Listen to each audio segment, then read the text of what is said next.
New Mexicans have probably experienced this at least once. People wondering if you need a passport to get here or questioning whether our state is even part of the United States. That's exactly what happened to a man trying to get a marriage license.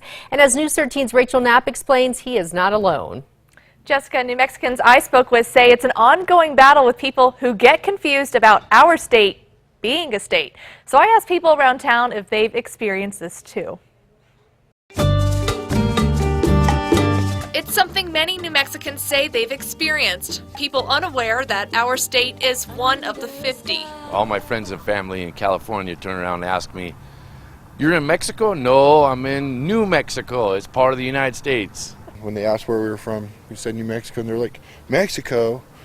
You speak good English, you know, New Mexico, it's a state." She was afraid to text me because she was afraid that she would have to pay, or I would have to pay international texting and data rates or whatever. Recently, it happened to former New Mexico Secretary of State candidate Gavin Clarkson on his way to get a marriage license in D.C. And I handed my New Mexico driver's license, and the clerk looks at it, and she says, "Excuse me," and then she walks back to the back. About 10 minutes later, she comes back up and she says, "I'm sorry. My supervisor tells me we cannot accept international driver's licenses. Do you have your New Mexico passport?" Trying to convince people that New Mexico is a state has been such an ongoing joke.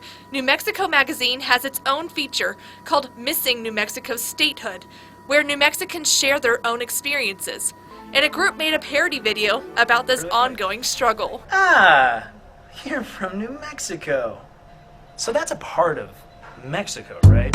But what New Mexicans want everyone to know, you can find us on the map right next to Arizona and Texas. Yo, that star right there, that's New Mexico's star.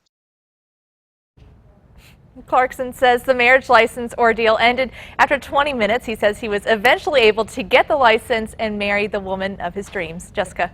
All right. Thank you, Rachel. If you have a similar experience, we want to hear about them. Leave a comment on our KRQE Facebook page.